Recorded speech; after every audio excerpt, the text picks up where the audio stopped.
We want to say thank you for listening. So our sponsors have given some great deals in this episode. Check these out. This episode of the Real ResQ podcast is brought to you by Breeze Eastern, the world's only dedicated helicopter hoist and winch provider. Axness, because when lives are at stake and conditions are challenging, clear communication is of the utmost importance. And SR3 Rescue Concepts, because you don't know what you don't know. Breeze Eastern, they dedicate themselves to our helicopter rescue world. Since the very first helicopter rescue in November of 1945, Breeze Eastern has designed and manufactured superior rescue hoist solutions. While much of the technology and the unique mission requirements have changed over the past 75 years, their commitment to the rescuers, the operators, and those being rescued has not. Contact them today by visiting them at breeze-eastern.com. The Axness PNG wireless ICS system can bring cutting-edge wireless intercommunication system technology to any aircraft. The PNG system can be fully integrated into an existing ICS system or can be carried on and off as a mobile base station.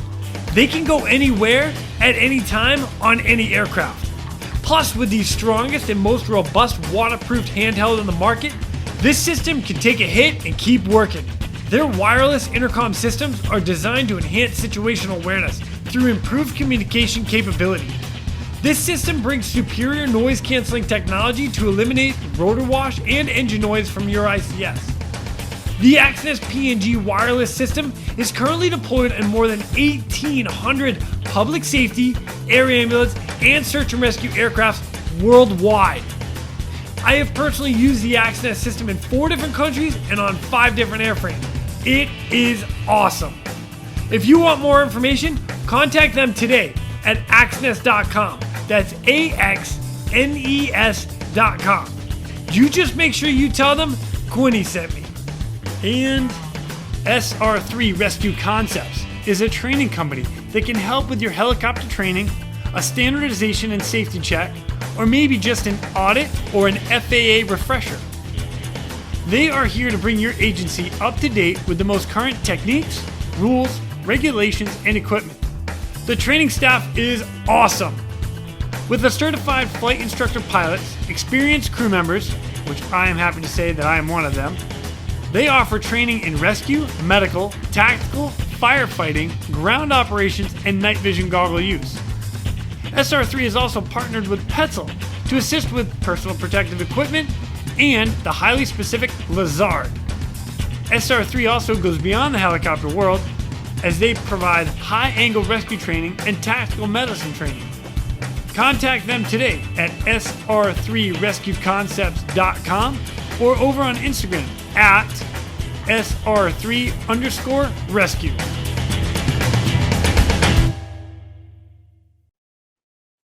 Coming up next, we have a pilot coming on. And not just any pilot. This guy in particular, he served in 4 of our U.S. military branch services and flown in 3 of them. It's awesome.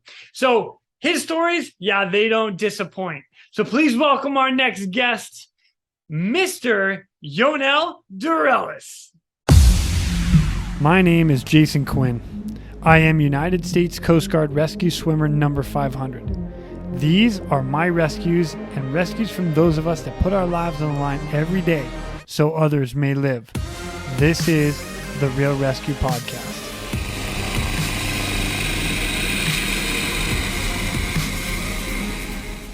Ladies and gentlemen, welcome back to the Real ResQ.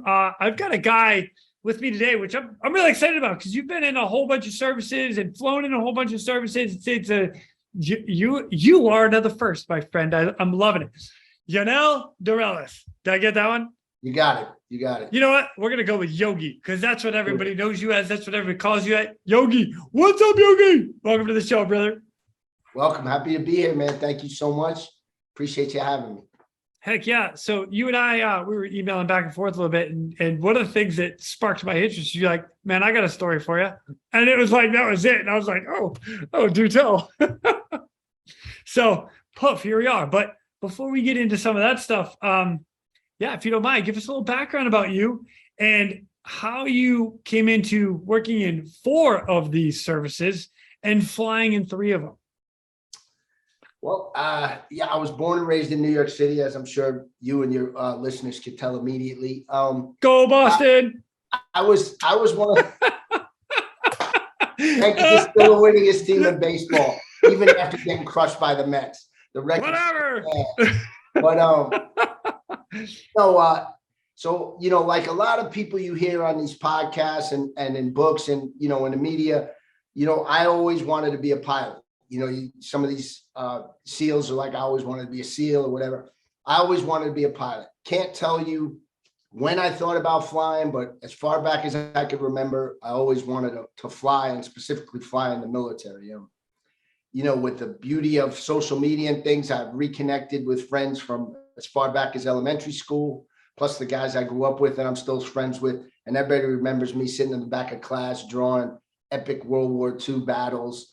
By the time I was 10, I knew every aircraft on both sides from World War II. I'm still a World War II buff. Love it. And then as I got a little older, I started learning about the different branches of the military. And I know this is cliche, but I saw the Sands of Iwo Jima with John Wayne. And there's the part at the end of the movie, basically the end where they're walking down the hill, the smoke, cue to Marine Corps hymn. I was hooked, man. I was like, boom, that's it for me. Let's go Marine Corps. And that I learned you could be a Marine officer and things. So that was kind of my focus. And, as I grew up and went through life, that was still my focus. I got sidetracked in the sense that I was not a good kid. I got in some trouble, didn't always do the right thing, but sort of because that was my goal, it kept me from really making some pretty serious mistakes. But, it's still like, it was a little bit of a road for me. Like, even though I was in college, the Marine Corps has some specific officer programs. And, I went in to have a meeting and, express my interest and blah, blah, blah. And I walked in and there was this major there and he'd been a Mustang. And got to remember, this is 1980, so all these senior guys or mid-level guys, they'd all fought in Vietnam,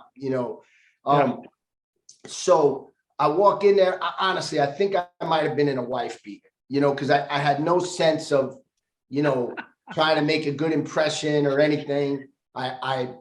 You think my accent is bad now, it was worse then. I had no sense of vocabulary. Even though I was in college, I still was a knucklehead, and he basically threw me out. He's like, listen, you're not the type of guy who's going to be an officer. We're looking for a specific type of guy. And he said, I suggest you either enlist in the Marine Corps, which I think would be really good for you, or come back in a year and know how to make an impression that'll make me think you're worthy of this program. Wow, so, man, that's deep, dude. Yeah. So like a lot of things in life, you think it's the worst thing in the world. Looking back, 30 odd years was one of the best things that ever happened, because from that point on, I was like, I didn't want to enlist in the Marine Corps because I didn't want to interrupt college or anything. So it's before the internet. I learned how to interview. I learned how to make an impression. I learned, the importance of making a good first impression. I worked on my vocabulary, on my diction, on the way I spoke a little bit, the way I dressed, all that stuff. And I had to do that research by myself, through either friends of the family, people I knew who were in business. I literally asked people I knew who ran businesses, friends, parents, things. How do I do this? They were kind enough to sit down and explain things to me. And a year later, I walked in that officer selection office and was accepted in the Marine Corps officer program, the platoon leaders class program. And, fast forward, I successfully completed OCS. I did make another stupid mistake. The Marine Corps still has this platoon leaders class program today. And it's really an awesome program because it allows you to go to officer candidate school during the summer, then go back to school. You'll get paid like reserve E5 money, but you really don't have any obligations other than to finish school and, maybe keep your hair a little shorter. You don't have to wear a uniform. You don't have to do anything. Now, You can do it 2 6-weeks or 1 10-week program, right? It may have changed the timing, but that's when it was back then. I did the 2 6-weeks, which is arguably one of the dumbest things a human being could do, because it's basically like going to boot camp twice, right? For example, 6 of us started out that first summer, only 2 of us went back the next summer. And I was so freaked out about going back, but I couldn't quit because I talked so much shit about being a Marine to everybody that I couldn't quit. But I remember the day before going back for that second summer, I was on the back of my friend's motorcycle. I remember exactly, we stopped at the corner of 14th Street and Madison Avenue. We were at a light. I leaned over and threw up because I was just so honestly in a panic about going back, That's awesome. But I did it and I completed. I got my commission in the Marine Corps, 1984, when I graduated school.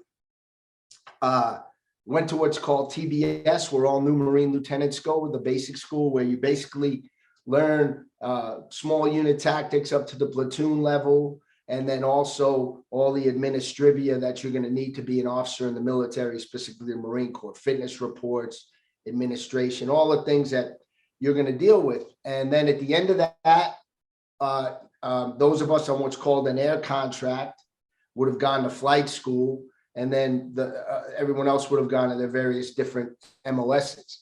Well, we just come back from the 3-day war, which is sort of a culminating event similar to the Crucible, which is what the Marine Corps has now. And they called us into this auditorium. It's called O'Bannon Hall, after Presley O'Bannon, one of the first famous Marine officers.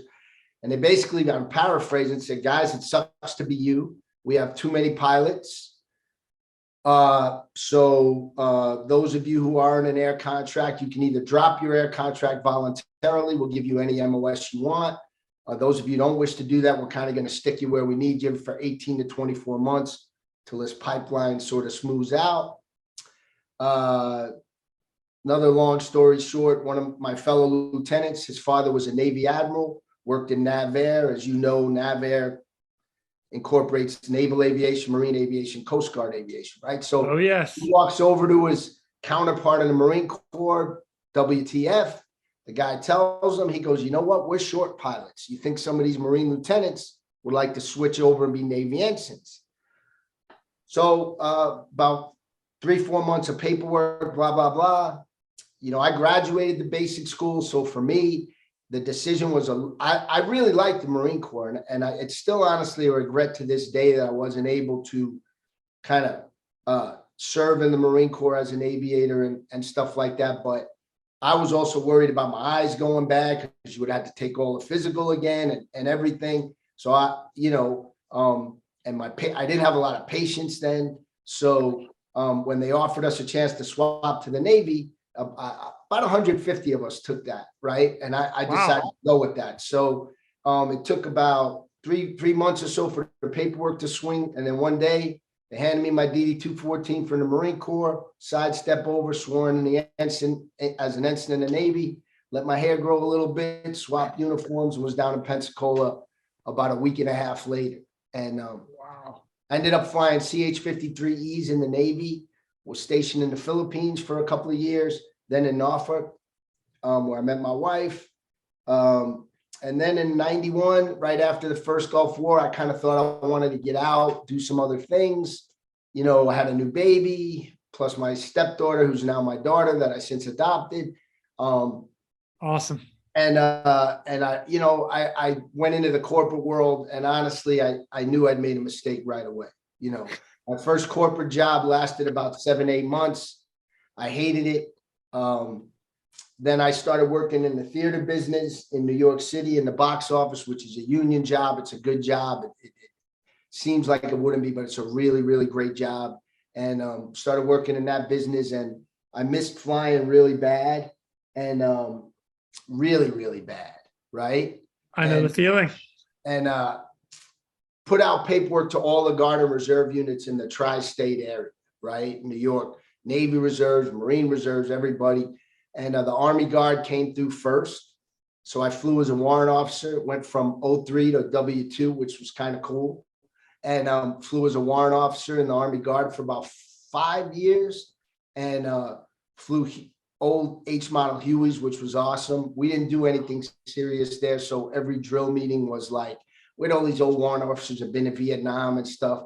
And the lieutenant platoon commander would brief us on some training flight. He'd leave in the W4, go, we're not doing that. We're going to Atlantic City. I know a good Chinese place down there.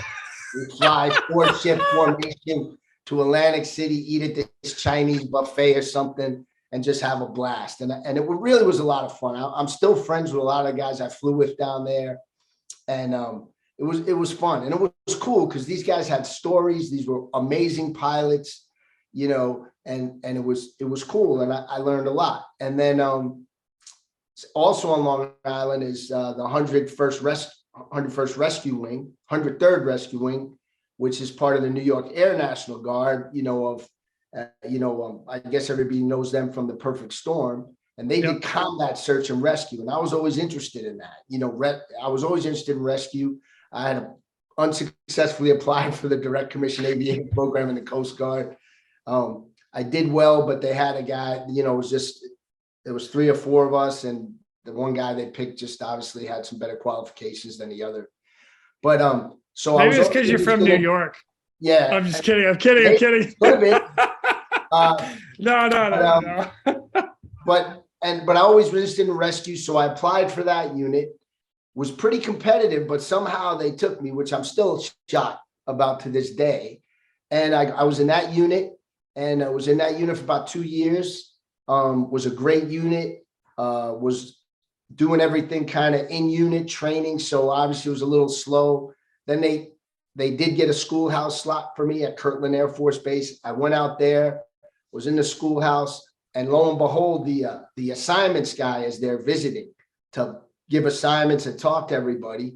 And so and all the other active duty pilots, they're like, hey man, active duty is really short pilots right now. You should see if you can come on active duty. So I corner the guy in the hallway. I'm like, hey, can I come on active duty? And he's like, did your unit pay for you to go to flight school? I'm like, no, I'm an inter-service transfer, you know, blah, blah, blah. Here's my background. He goes, then yeah, if you apply and your commander approves it or the wing approves it, I'll bring you on board for 2 years. So I did that. The unit was really cool about it because I think they wouldn't have been cool if I was like, hey, I want to go to this unit to fly fighters or something. But I was just literally the same mission, just wanted to go on active duty. I just thought it was the better way to go. So I came on active duty with, I think, 2 or 3 year orders. But the timing, both good and bad, on the good part of the timing, I was eligible for the bonus based on my previous years of service and everything. So I was like, okay, cool. I'll take this bonus and I'll stay at least to 10 years and then I'll play it by ear. Bad part is my time and grade as an 03 was such that I was in the Air Force 3 months when I was up for promotion to major, and I didn't have any of their pedigree. Every pedigree schools and things that I hadn't gone to. So I was actually passed over for major, which isn't a cool thing. But they were so short. Real quick side note on that is, and I don't know if all services are the same. I know the Coast Guard, like you can only be passed over twice as a promotion, and if you get passed over twice, they say thanks for playing, peace out, you're done with your military career. Right. But again, my timing was a little better that time. The Air Force was so short pilots that they said they were willing to retain captains to 20 years, and I signed something that said I would stay a captain to 20 years. And honestly, I didn't care, with the bonus and everything, I was making as much as a major, right? Yeah. And I wasn't, I was never a career-minded guy, and I'm not minimizing it, but I didn't care as much as I probably should have, to be frank. I was like, I'll just stay flying. I never thought the idea of a 40-something-year-old captain was a little weird to people. I didn't care. I was in better shape than a lot of the dudes anyway, so it didn't matter. But, and because we had so many inter-service transfers from the Army, we had a lot of warrants who were like 40-year-old lieutenants. You know what I mean? Guys who were stopped in the exchange wearing their uniform because they had a shitload of ribbons up to here and they were only lieutenants. And then the colonel's going, well, where does a lieutenant get all those ribbons? And the guy's like, well, sir, I was an Army pilot. I've been to Panama, Desert Storm, and so it was Or a if you're little from funny. New York, if you're from New York, you look at it and be like, don't worry about it. Yeah, but it was just Come kind of on, funny. man. It's good. True. It's true. But it was kind of funny. So, you know, that happened. And then honestly, the war came along, which as weird as that sound, was the best thing that ever happened to me career-wise, just because of what our units did and what we did. And then eventually, because of some of the things I got to do, I did get promoted to major and I was able to finish out my career as a major. But, that's how I ended up. Just, timing, good or bad, just ended up sort of shaping my career. And as odd as it sounds, yes, it prevented me from maybe going higher in rank, but I don't regret anything. And it turned out to be a really cool career because at the end of the day, I'm pretty unique. And I can say I've served in 4 branches of the military and I've flown helicopters in 3. And I'm really proud of the fact that I have all 3 aviator wings, military aviator wings that the United States gives out. I have naval aviator wings, which I'm really proud of because I earned those. I have my Army aviator wings, my Air Force pilot wings, which I'm actually going to get all 3 tattooed on my arm here soon. And, Oh, that's awesome. It means a lot to me. And I'm very proud of that fact, and I joke, I've had a very interesting and highly undistinguished military career, but it was great. It was fun. I don't know that I trade anything, it was fun and just honestly, and again, it's very, during this interview, I'll say a lot of cliche things, but they're true. I got to serve with the coolest, most amazing people, which is what made it so great. Yeah. Yeah. It's unreal when you get around guys with either a like-minded mindset or just guys you get along with so well. And you end up going into, I'm going to call it battle for you. For me, it was, out in the dark and stormy nights. It's you get it. The costumes may be different, but we are all cut from the same cloth, I believe. You know what I mean? Yeah. Because having served in the different branches of the service, I can interchange. I can think of the badasses or the great people I served with, and it really wouldn't matter what uniform they were wearing. They were just the kind of people that you wanted to go into a tough situation with, and you could count on them. And they were just awesome people. You had a lot of laughs with them. You had fun with them. And if you put them all in the same room, they'll bust each other's chops about their respective services, but they'd all live and die. They die for each other and they'd all get along. It's just, it is. I've learned this, that certain people are cut from a cloth for certain things. Yeah. And I don't know what it is. I think it's a gene because I don't come from a military background at all. I grew up with a single mom. My mom was your typical Jewish mom. She wanted a doctor or a lawyer. The military was the furthest thing from her mind. Unfortunately, I put her through a lot of shit. But I mean, I think there's a gene because I can't remember a time where I wasn't fascinated, interested in the military. And now that I'm on the back end of everything, man, it was the greatest life ever. It was a gift to me, and people look at me like I'm crazy, because I've been in 2 wars. I got cancer because of my military service. I'm very confident about, but I'm like, it was a gift, man. It was an absolute gift. And I do think that it has to do with how, people just, there's a gene that says, I got to do this. I got to serve. I got to be whether it's the military, whether it's first responder, whether it's this, where I want to do something different and bigger and you understand what I'm talking about, but so many people, especially in some of the things I'm involved with now, where people really are really different. They don't get that. I'm not saying that in a pejorative or a bad way. It's just, they don't get why would you do all this stuff? And because it's the greatest job in the world, you know what I mean? But to them, it's like, you're out of your mind. I have friends who run into buildings, burning buildings. I have lots of firefighter friends, FDNY out here in Vegas. One of my best friends was a firefighter in Texas. We grew up together. He married a girl from Texas, so spent 30 years as a firefighter out there. I mean, he's jumped out of 3rd-story windows to not burn to death, and he thinks it was the greatest job he ever had. You know what I mean? And I'm like, you're fucking crazy. Right? That's it. God, I love what we do. I really do. Yeah, I mean, I I still fly EMS. You know, I fly air ambulance helicopters. It's not as exciting, but I still like it. And honestly, I don't ever want to get a real job. You know, people are like, why are you still flying? You know, da da da. And I'm like, because I don't want to work. You know, I mean, I don't Oh ever my feel like God. I'm going to work. That's You awesome. know, You know, I tell people now, like when I get in the back of the helicopter and we do that little power check, you pull off the ground about 5 feet, doing all your checks, and then they just rip the power in, drop the nose, and just take off. Ah, I the love best, man. it. It totally is. And those that don't fly, I'm sorry you don't ever have to You experience know, that I mean, because it's amazing.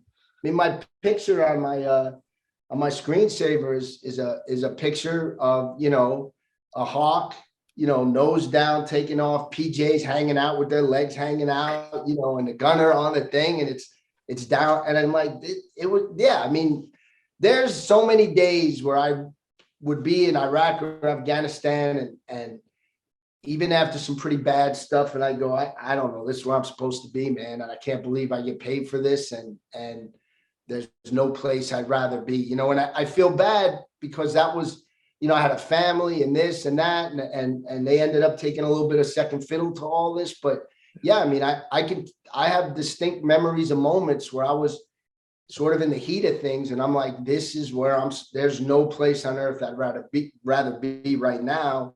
It seems crazy even to me looking back on it, but it's true, you know. And I'm sure you felt that way. You know, I can only imagine you being out on some dark and stormy night, about ready to go in the water and going, this is the greatest job in the world. And again, to a candidate like me, I'd be like, nah, I'm not jumping in that water. But you know, it's what you do, and it is what it is, man. You know, and it's you Man, know, I love it.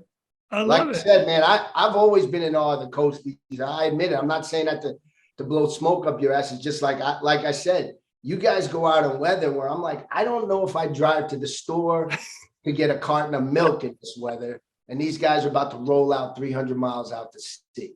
You know what I mean? And you know, and this is before the Guardian, before any of this stuff. I knew what you guys did. I went to flight school with a bunch of coastie pilots, you know. I mean, and you know, I have guys talk to me about flying in Kodiak, doing instrument approach with like 40 degrees nose, you know, kick the nose out just to stay on center line, go, you know. And I'm just like, nah. You know, I got a few friends who've flown in Kodiak, and I guess that's the one of the more challenging Coast Guard air stations, you know, and they're just like, I loved it up there. And I'm like, I don't know. I had a blast. I'm like, yeah, see, I know that. I'm like, I don't know, man. That water's cold.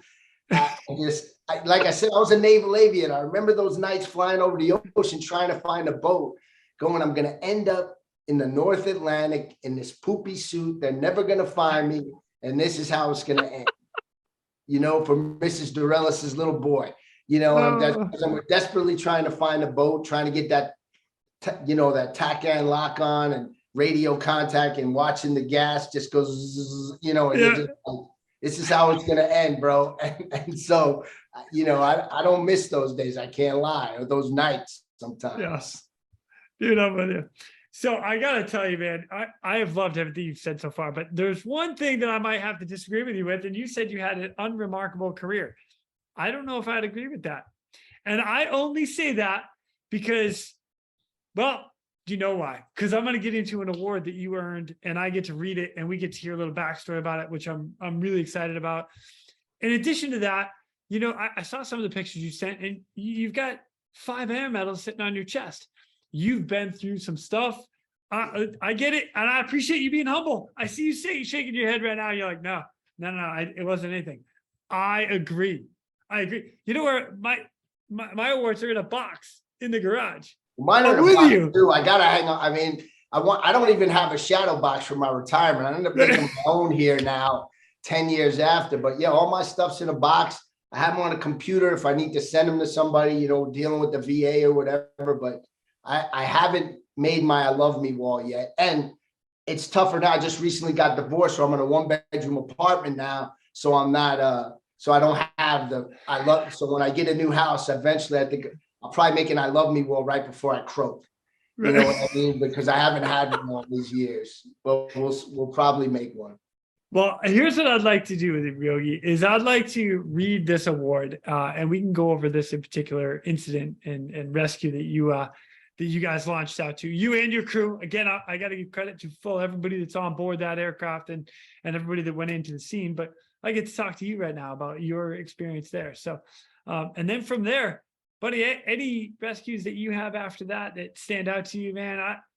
I love hearing them. So, but let's get into this one first because it's pretty awesome. So, Distinguished Flying Cross awarded for actions during the global war on terror. Service, Air Force, Battalion 66th Expeditionary Rescue Squadron. General Orders, Headquarters, U.S. Central Command, Air Force. Special Orders G334, August 21, 2002. Citation. The President of the United States, authorized by Act of Congress, July 2nd, 1926, takes pleasure in presenting the Distinguished Flying Cross with Combat V, standing for Valor, to Captain Yogi Dorelis, United States Air Force, for heroism while participating in aerial flight as mission co-pilot 66th Expeditionary Rescue Squadron near Paktia Province, Afghanistan on 3 March 2002.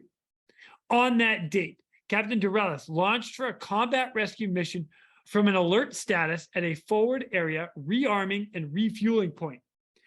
His skill and systems knowledge were instrumental in getting the aircraft airborne in 8 minutes from a 30-minute alert posture.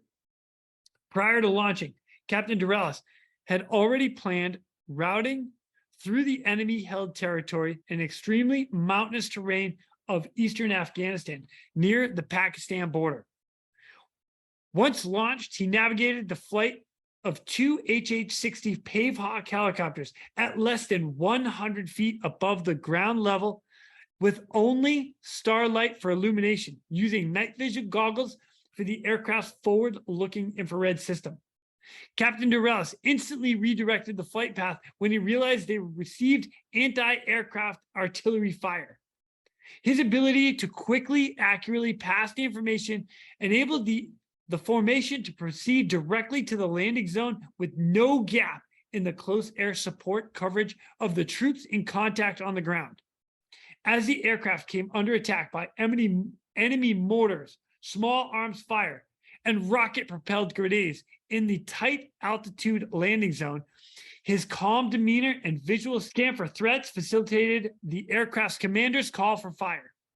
His crew coordinated calls were critical to getting the aircraft out of the landing zone at maximum available power near maximum gross weight.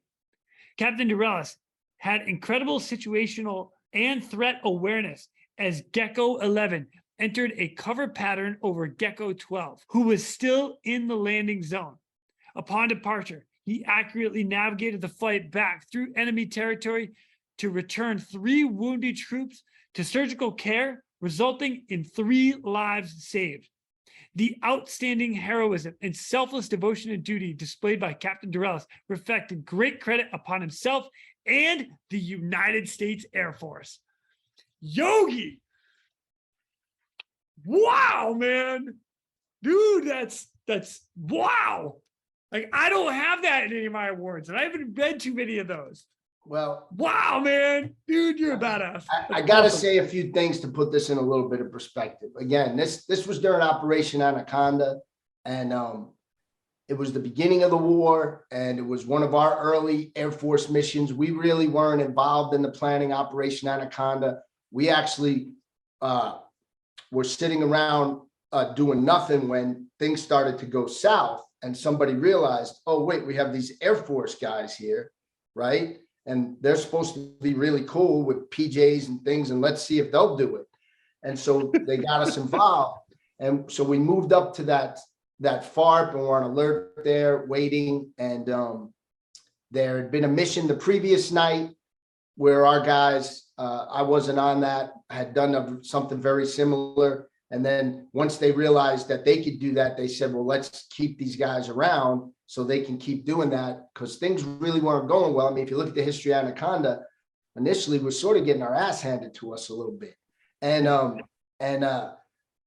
So, that's one. So what happened, and the award I was given, frankly, as we get further into, the global war on terrorism, OEF, IEF, that sort of thing, the kind of stuff that happened that night was being done daily by our guys and the Army medevac guys and all that. So, yeah, I got an award, but I think my timing was right because the guys were doing that stuff and exceptionally more. I have a good friend who's no longer with us who got 2 DFCs in a week for things. Wow. So, I mean, and I was the co-pilot, and my pilot, Tom Cahill, also unfortunately no longer with us, I'm sorry. was really doing some good work that night. And he was certainly instrumental in our being successful, as well as, the work from the other crews and the enlisted air crew guys, our gunners, flight engineers, the PJs who get out of the aircraft in the middle of some crazy shit to go get the wounded. So, I got to emphasize that this was a group effort. There were 12 people involved in this rescue mission. I just happened to be the co-pilot on one aircraft. So, I got to emphasize that. And I got to emphasize that, the heroism displayed by everybody that night, not myself, but the other folks, was displayed daily for the next 10, 20 years, and so I can't take too much credit, but it was a crazy mission. Again, I like to use the term fog of war. It was a lot of unknowns. We were sitting at the FARP. We'd been there all day. This Operation Anaconda was going on, and we're getting reports. All these Apaches were showing up at the FARP, shot to shit, right? And you're just like looking at the premier gunship in the U.S. inventory, and they're all coming limping in, just basically, getting shot to shit, and I'm seeing bullet holes, and I'm just like thinking to myself, man, just imagine what that'd do to me, and I was getting a little worked up, I was like, this is no joke, I'm really here now, and there were some wounded folks. We'd heard about it. The Army couldn't get in there to get them out. They got shot off the LZ a bunch of times, and we were actually getting ready to go back to Kandahar because the FARP was up a little closer to Bagram and the Whaleback and where that whole battle was going on, about a 2-hour flight from Kandahar where we were at. And we're getting ready to go back to Kandahar, and they come over the radio and they ask us basically, no one can get these wounded guys out. Will you guys give it a shot? So we all look at each other. My flight lead goes, what do you think? I'm like, let's do it. Consults with the co-pilot. So we shut down, we brief it up. This is a no shit moment. Flight lead Tom calls us around. We're all standing there half circle. The other 11 of us, he goes, look, guys, he goes, I'm just being honest. If we go do this, there's a good chance we're all going to get fucked up. Does anybody have a problem with that? Right? Those were his exact words. Right? It's like, dude, you just gave me chills, bro. I'm actually thinking to myself, I actually have a big problem with that, right? But nobody else is saying anything. And a matter of fact, one of the PJs, who's still one of my close friends, call sign Scarecrow, Robert Roberts, who has this great business preparing guys for special forces selections. He gets people to pay him so he can just beat them down and get them ready for rescue swimmer, buds, all the other special ops selections. So anyway, he goes, fuck no, I don't have a problem with it. So now I'm just like, it's peer pressure. Everybody's like, you're a brave guy. I'm like, I'm not really brave. It's just peer pressure. You can't be the one guy to go, I don't really want to go. I'm a little nervous. So we just get in the aircraft. We go out there. Now, for us, we had a very odd sort of command structure. There was this Combined Air Operations Center, which was in Saudi Arabia at the time. It subsequently moved to Qatar about a year or two later. But so we don't have this like local launch authority. We have to get launch authority from this leadership 1,000 miles away, right? Yeah. They finally give us the launch authority. And then they're trying to feed us information. But all they're doing is feeding us information that we've been telling them based on our observations, right? Because it kind of filters through 3 or 4 different folks, and then they shoot it back to you on the radio, or people are trying to guide us and tell us what to do from 1,000 miles away flight leads getting frustrated. The other crews, we're just like, man, these people are fucking idiots. We're just going to, finally, we're just like, whatever. We're just going to get to the objective area and we're going to do the best we can. And there's a JTAC talking to us. We think he's co-located with the unit in question. We don't find out till later that he's not. He's just on the radio with them. So it's just a really confusing, and it was a dark and 3 feet up a cow's ass night. You know what I mean? So, the goggles are barely working. We're in the mountains. It's, I'm trying to, navigate us through what are known enemy positions, but there's a big fight going on. The 10th Mountain Division and the 101st guys are fighting. So, there's lots of tracers going back and forth. We have some CNC aircraft up there. There's an AC-130 aircraft with us, thankfully. And so it's just really confusing and trying to find these guys and get to them. We landed in 3 different LZs before we found them. We got mortared in one LZ, literally mortared, which is like, I'm in a helicopter. They're mortaring me. This is crazy. I'm seeing tracers come at me. My first thought, because that was my first time in combat, I'm like, why are these guys shooting at me? Do I owe them money?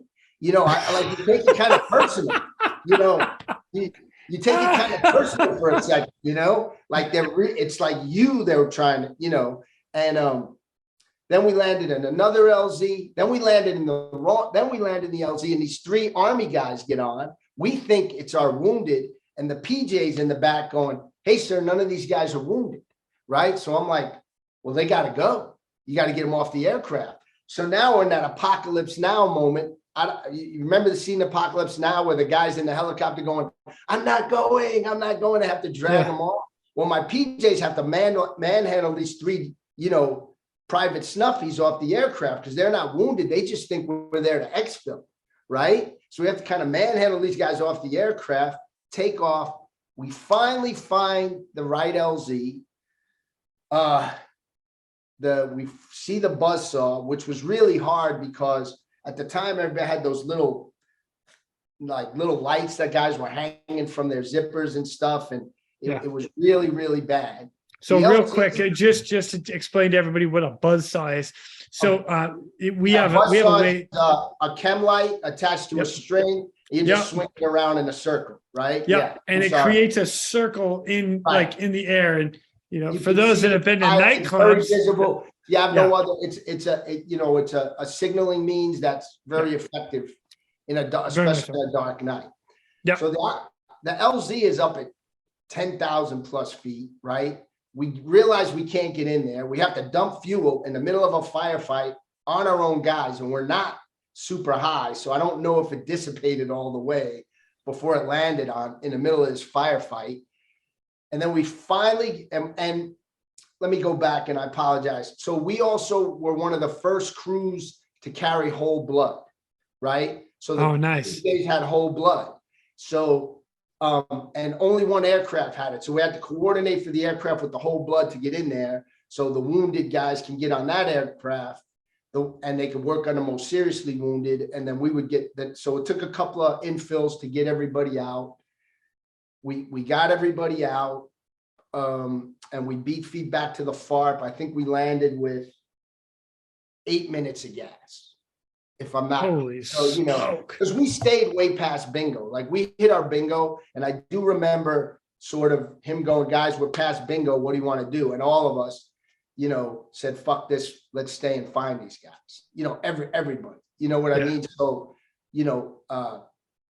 it's just a testament to the kind of people I got to serve with. No one thought twice about we're not going to leave, that mindset, we're not leaving without these guys. And, we'd already been shot at, we'd already been mortared, we'd already, there's lots of reasons to go, hey, this is kind of AFU, maybe we should leave. And we didn't. And, that's the part I'm proud of, again, we got back and it was successful. It was very confusing, and again, I don't think the enemy was the hardest part. I'm not trying to be falsely brave or whatever. The confusion, the fog of war aspect of it was much more challenging than the actual enemy. And again, and I'll say this, and this is kind of how I view my career in general. I don't think I'm a brave guy, but I wanted to know I wasn't a coward. And the fact that I wasn't a coward is something that makes me proud and happy. Now, the people I served with were exceptionally brave. I just think half these knuckleheads who got in a helicopter with me and trusted me to not kill them on a regular training mission are brave, and then they got in helicopters with me without hesitation in combat, in really challenging environments with idiots trying to kill us. And they still got in a helicopter with me every day. And they knew the kind of knucklehead I was. I have the maturity of a 12. I'm 61 and I think I'm a 12-year-old, And so these guys got in it. So they were incredibly brave. I was just lucky to be there, and it worked out. It was a great mission. The best part about it, everything. A week later, we find out we're up in Uzbekistan and we find out that me and the other pilot are up for our check rides, right? And they're trying to figure out a way to give us our yearly check ride, do some training. And so I go to the commander jokingly. I said, sir, isn't a check ride the ability to conduct a combat rescue mission under the most challenging conditions in a 2-ship dark night formation flight? And he goes, yeah. I said, well, didn't we kind of do that the other night? And he goes, but my commander, Colonel DePaulo, greatest guy, goes, you know what? You're right. He goes, I'll fill out a Form 8, which is the, check ride paperwork on both you guys. Yeah. I'll send it back to Nellis and Stanival will sign it. And he did. So that mission also counted as my yearly check ride for me and my pilot, Tom Cahill, and I was just joking. I was like, hey, sir, but isn't this, and I figured, he said, yeah, but I got to give you a check ride. He goes, no, you know what?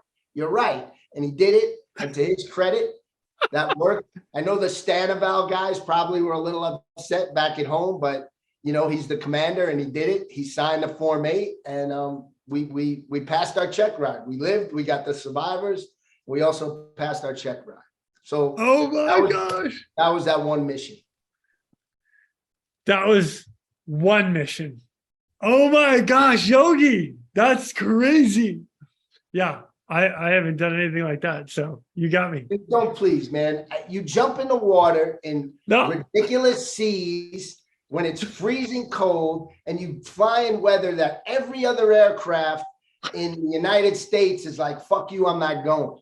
Okay. So don't minimize what you guys do. Cause believe me, I know our PJs go work with you swimmers all the time to do the cold weather stuff and this and that. I mean, and I know what they go through and they think you guys are the heat. So, don't minimize what you guys do. And I know what it takes to be, I have a friend who's a Navy rescue swimmer. I know what it takes. It's not for candy asses. Let's put it that way. Well, thank you. Thank you. And so, like I said, the Coast Guard may not be combat focused, but I can tell you a lot of grizzled combat veterans who would never get in a helicopter and go fly in the weather you guys go flying. And I'm talking about some hard MFs, and they'll just be like, nope, staying at home on the couch, drinking a beer, peace out, have fun. I hope those guys make it, and well, thank you. But I don't want to take away from you either, because you guys, what you guys do is unreal. And the greatest job it's awesome. in the DoD, man. It is the greatest mission and job in the DoD, bar none. And I'm very thankful and fortunate I got to be part of it, man. Combat rescue has a great legacy from Vietnam that you got to live up to. It's the fighting part of the Air Force. So when everybody else is making fun of the Chair Force, I don't have to feel embarrassed because I know. What do you mean, Chair Force? Look, I get it. The Air Force is an organization that, and I'm being generous, if 15% of the Air Force ever hears a shot fired in anger, that's probably generous just because of the way the organization is structured. But the people who do fly the airplanes that go in harm's way are really some incredible people, as are the people who take care of those aircraft. And it's a great organization. I'm not going to lie. The life was easy. I love the fact that I could fly combat, come home and go to the Green Bean, get a cappuccino, and then we'd be back in our little booth watching, the latest episode of The Shield or something, but so I have no complaints, having seen the other side, having lived in the mud, having done all that. I have no complaints. I like the idea of like, let me go over the fence, scare myself, do this mission and come back and be able to go to the gym, have a nice meal, do all that. So I'm not complaining, but I was part of the fighting Air Force, and that gives me a lot of pride. I take a lot of pride in that. As it should, because this was not your only mission that you had to go in and rescue a couple guys. Well, listen, those air medals you're talking about, the Air Force gave those out every 20 sorties in combat. So it's not like every mission. I've had some good missions. And honestly, one of my coolest missions was a non-combat one, going out to get a guy about 500-600 miles out to sea because the Jayhawks couldn't get there. The Coast Guard turned it over to the air. I was doing some training with the Air Guard up at Moffett Field in California. I was supposed to do some training, and they came to me and go, "Do you want to do the training, or do you want to go on this rescue mission?" I was a new co-pilot. I was like, "Of course I want to go on this rescue mission," right? And it was just a little too far for the Jayhawks, right? And we had the 130, so we went out there. I think we refueled 2 times on the way out there. It was crazy because, like I said, refueled in flight on your way out. Refueled in flight off. All right. So again, for those that don't know, so the 860 on the Jayhawk side for the Coast Guard, the only way we can refuel in flight is if we have a hose that comes up from a ship, and then they're throwing it in there. Yes. Yeah, oh my gosh. I've done hyper. Yeah. I've done hyper in the Navy. Now, yeah. Well, you guys have an extended, I'm going to call it a boom, but it's a fuel port. It's a refueling probe. But it sticks out way in front of the nose of the aircraft. So you can literally come up behind the tanker in the air, connect, and now you're refueling in flight on your way out. It's beautiful. So that's an awesome system. Probably wouldn't be a bad idea for the Coast Guard to invest in that, considering what you do, and buying a couple of HC-130s with that capability. I think that would increase. I wonder if we could borrow something from the Air Force. You know what? Maybe we're talking good stuff right now. I'm just throwing this out there. Let's go, Coast Guard. You know how procurement works, though, right? I mean, money, it's funds, but the reality is the aircraft are there. It could easily be done if me and you we're kings of the hill, but it's Congress, it's leadership. Oh yeah, where the leadership of the Coast Guard want funds to go and blah blah blah. But the reality is, it would be an amazing enhancer for the Coast Guard, and it would seem like a natural thing to do. And the reason, it's beyond me why the Coast Guard doesn't do it. But anyway, digress. So I think we refueled about 2 times. I remember not seeing one ship the whole flight out to this. It was a container ship. The crewman had sepsis, so we went out to get him off the ship. The ship was big enough to where we actually were able to land on the ship, which was cool. Then the PJs did their thing and stabilized him. He had really bad sepsis. He was really in bad shape. And we got him and flew him back to Stanford Medical Center, which arguably one of the best hospitals in the world. So not a bad deal for him as an injured, seaman off a freighter. But like I said, that was really cool. It was a real challenging mission. I was still pretty new to the Air Force, and it was really cool.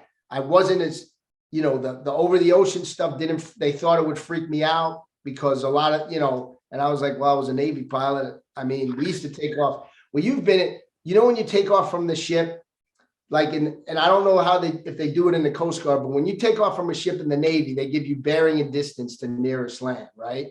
So you take off and they go, Roger, nearest land 035 for 1,237 miles. That means nothing to me.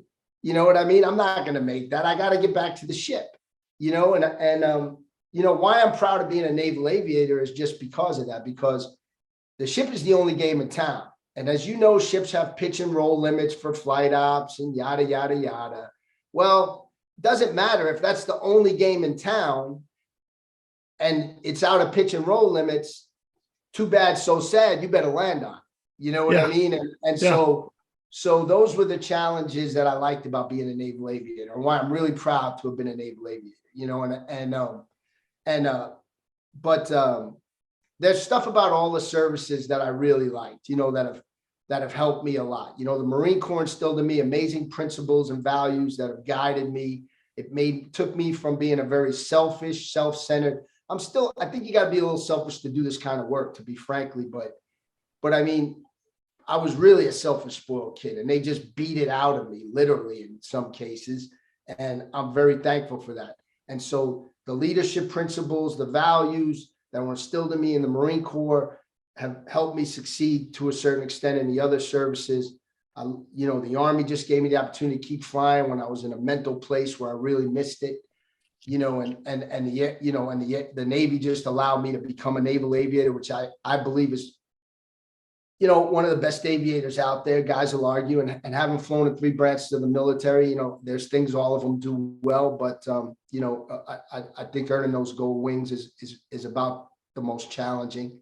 And the Air Force just allowed me to get involved with this incredible mission of rescue, combat search and rescue, where I was able to rescue both civilians and military personnel and be the guy that, saved a number of lives. And, again, it's cliche, but I don't know, maybe somebody I saved, they'll do something great for the world. Their kid might be president, cure cancer, whatever. And just be able to get those brothers and sisters that are in harm's way home. You're the last hope for, being the only hope for this person to get out and get their lives saved, and getting them there is probably the most gratifying thing you can do. So to be able to know that, myself and through the work of the people I was lucky enough to serve with and fly with, that I've been able to get people back home to their families. Yeah, it's been super rewarding. It's been, like I told you, and earlier, my military career, if I sum it up succinctly, was a gift. I consider it a gift and a privilege. That cliche term, honor and a privilege, was absolutely an honor and privilege to wear the uniform, or several uniforms in my case, and serve this country in difficult times. I love it, and I'm really thankful to have been able to do it. Yogi, dang, man, that's awesome. Well said, sir. Well said. Now, right now, let me actually back up a little bit, because you did a lot of missions while you were overseas and stuff. I will leave it up to you if you want to share any more that stand out to you. Just going in to grab guys and girls, and it's up to you. A lot of the ones were like where funny stuff happened. Like we went in to pick up some guys, PJs, exfil some PJs. We ripped the flare off the bottom of the aircraft. And dealing with the aftermath. Maintenance gets really mad at you for that, by the way. Right? Maintenance gets really mad. Well, see, what's funny is, so we're working, our parent organization is a fighter wing, right? So now you have this mishap, even though it's in combat. So now this Air Force fighter pilot comes, and he's like, how does this happen? And we're like, man, this is the cost of doing business. And he's like, what? And I'm like, you put the flare on the bottom of an aircraft with compressible struts, right? We're landing in all these, at this point, we actually landed in a plowed field. We just didn't see it till the last second because it was so dark. We landed perpendicular to the furrows. So, the struts compressed, the flare's only 7 inches, 8 inches off the ground to begin with. The struts compressed, just rips it off the bottom. And we're kind of cavalier about it. And then I go over to the 160th guys who are right next door, right? And I tell this colonel, hang on, I'll be right back. So I go over there, I find this crusty old W4. I'm like, hey, Chief, I said, do you guys rip your flares off the bottom of the aircraft? He goes, we do that shit all the time. But of course, they never get in trouble for it because they're so calm and, but he's like, yeah, we do it all the time. These idiots put it on the bottom. I'm like, thanks, Chief. That's all I wanted to know. I go back and say, sir, they do the same thing across the street. I said, this is the cost of doing business. My boss is saying the same thing. This guy's like, these are multi-million-dollar aircraft. And that, because, a fighter, if there's fire on the runway, they close the runway, right? Blah, blah, blah. And rightfully so, because, a piece of cardboard will destroy a jet engine, so. But it was just, things like that.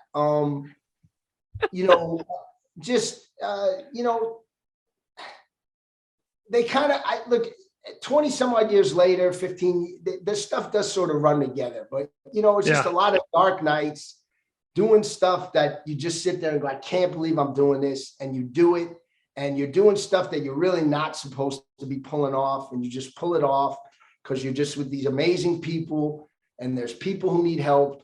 And like, here's a memorable mission. It's not really a combat mission. We're in Iraq. One of the things, let me give you a little background. We used to get these packages, any service member packages, right? And, you'd have everything, food, snacks, this, and we had our own compound. So you just start to build this stuff up.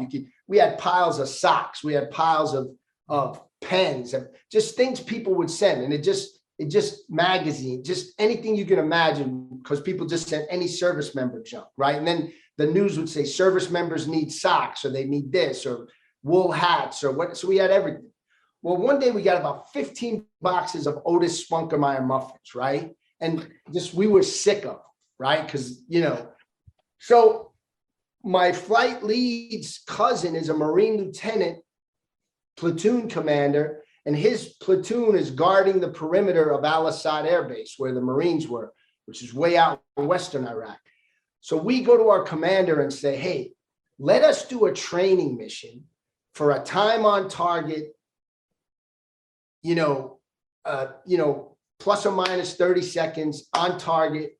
We'll kick these boxes of muffins out to these Marines, and we'll come back. It'll be good training. We'll get some shit to these Marines who are out there living in the shit. And, it's Chuck's cousin and da. So my boss goes for it. So we plan, we execute this mission. We fly low level, avoiding the enemy, blah, blah, blah. And we get over these guys. We come to a hover. We kick a bunch of boxes of these muffins out, right?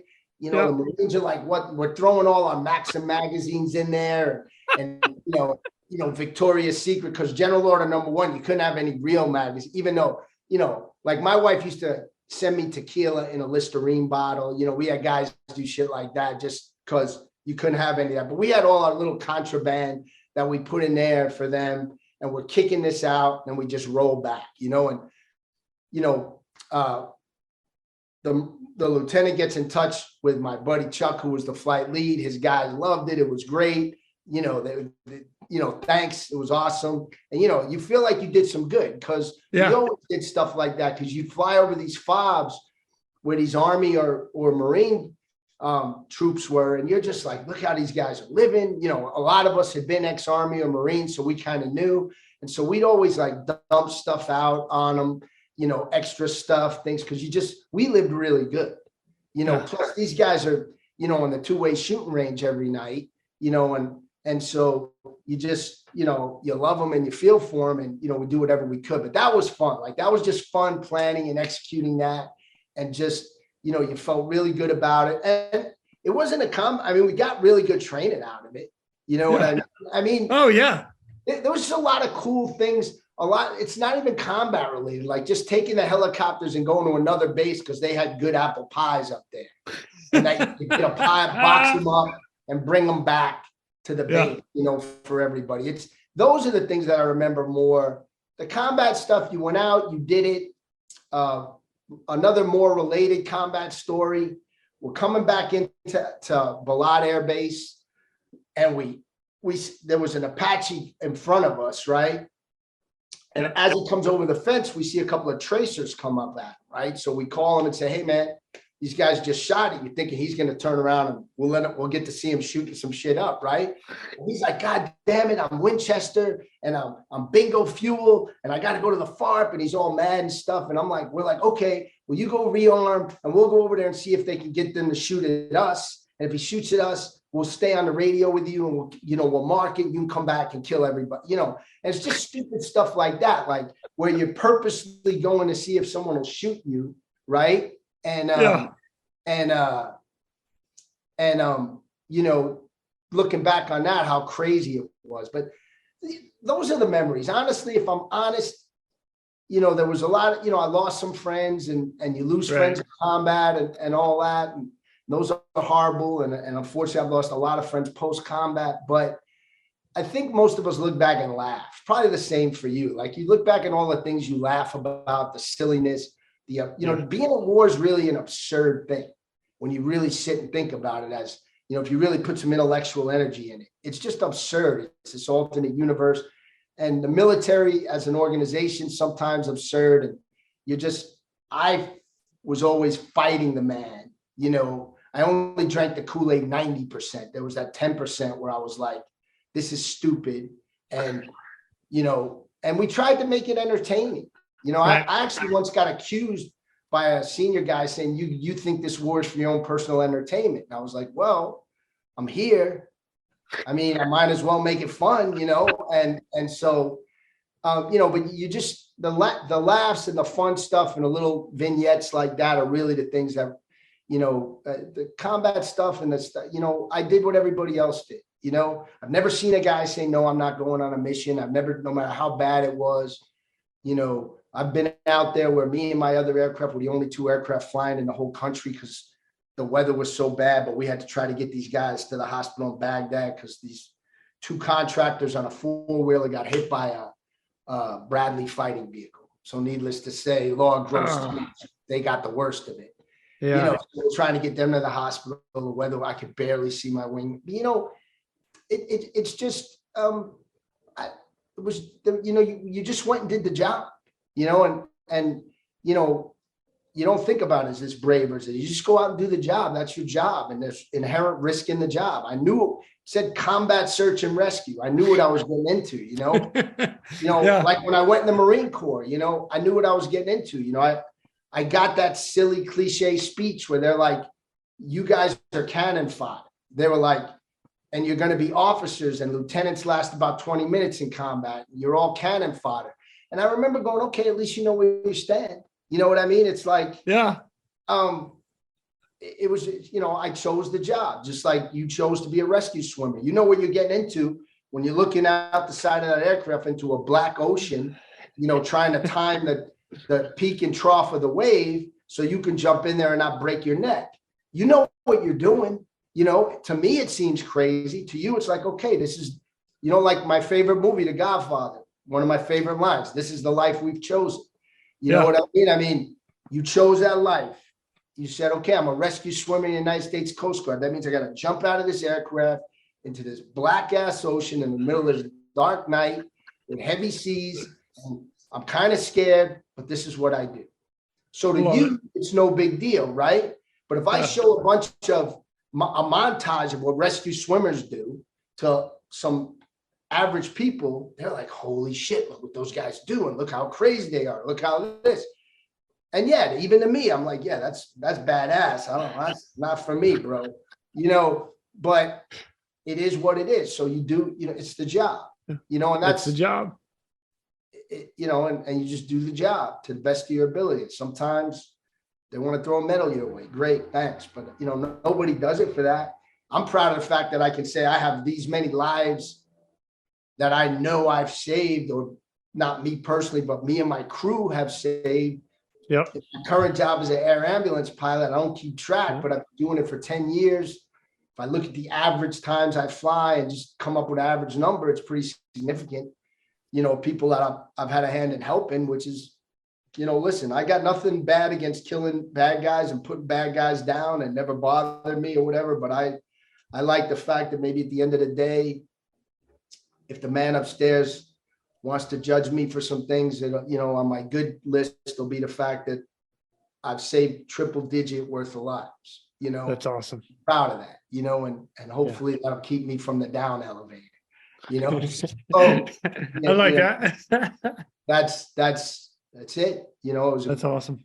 It's the greatest gig. You know, I get to tell stories to guys like, I like this because I admire what you do immensely. And I'm not saying that to blow smoke. Like, the work you do, it's similar to mine, but I look at specifically to your field. And, you know, I used to be amazed how the PJs would just roll out of the helicopter in the middle of the most god awful chaos and just without question run out into it. You know what I mean? And like you, it's very hard for me to imagine sitting there on the edge of the, you know, I've done it for survival training in the calm waters off the coast of Pensacola. And I was like, yeah, man, it's only 10 feet, but it seems a lot higher. You know what I mean? And you do it.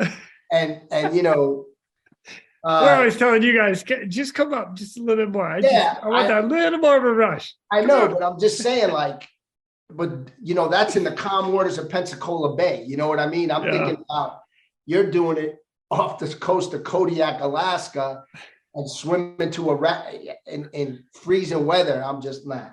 So believe me, what you do is amazing, and my hat's off to you, man. Thanks, brother. To what you do, because that's crazy stuff, man. So back at you. Totally. I like being around similar people, especially now. I'm on the back nine of my life. I'm a grandpa now, a lot more sedentary, and so it's nice to be able to talk to people who still get out there and do it. Yep. I do crazy stuff now. I fly helicopters, pretty benign. I'm an actor now. So I've been, since I retired, I've been studying acting. I've been lucky enough to do a few things, and that's my life now. So I don't get to do the cool guy shit anymore. I love it. I'll never be as cool as I was, in 2001. Whatever, man. Whatever. Like, I'll never be that cool again, And you're flying EMS right now as well. Yeah. So it's not like you've hung it up. You're still, but it's nothing. Calls. Point A. I agree. Look at a helicopter going to point A to point B with a ventilated COVID patient or somebody who. Listen, there's some funny shit, and some of the accidents are gnarly, and the way people can hurt themselves is pretty ingenious and amazing. And it's but it's totally sad too. It's sad. I mean, you see some, it can be a little sad but it's fun. Like I said, I mean, it allows me to keep flying. I do like to help people. So I can still feel like I'm contributing to society to some extent. And I like that. And, it's just, it beats working for a living, really. Yeah. Yeah. It's fun. What can I say? We have a good time. Yogi, these stories have been awesome. I appreciate it. Before I let you go, I would love to get a little intake from you as far as advice you would give to other guys, especially the fact that you've been through 4 services. Like what advice, if you could sum everything up, what would you tell everybody? It's a lot simpler than you think. Don't quit. I love it. I love it. All these challenges, right? Yeah. A lot of these things that people want to do are they're challenges. They have attrition rates. You know what I mean? Yeah. Rescue swimmer school, for example, flight school, for example, officer candidate school, for example. If somebody's listening out there who wants to go to that next level and be some sort of special operator, don't quit, right? Don't quit. Don't quit. I pulled my arm out of my socket in OCS, right? I didn't tell anybody. It hurt like a son of a bitch, but I didn't want to get set back. I wanted to finish. Just don't quit. That's it. It's really simple. Life, no matter what, is going to challenge you, right? And quitting is when you're quitting, you're quitting on the guy in the mirror before anybody else.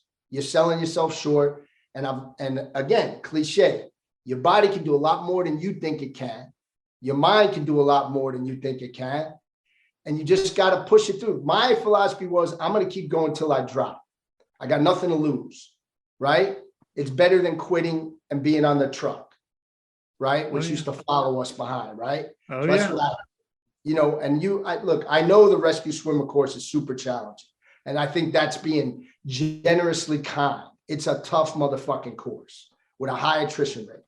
I love you, man. I mean, the PJs work with you guys and they go through a cycle course and they said this course is rough. And you got all the rescue swimmers who come over to the PJ side of the house. Your course is challenging. It's no joke. Guys quit, right?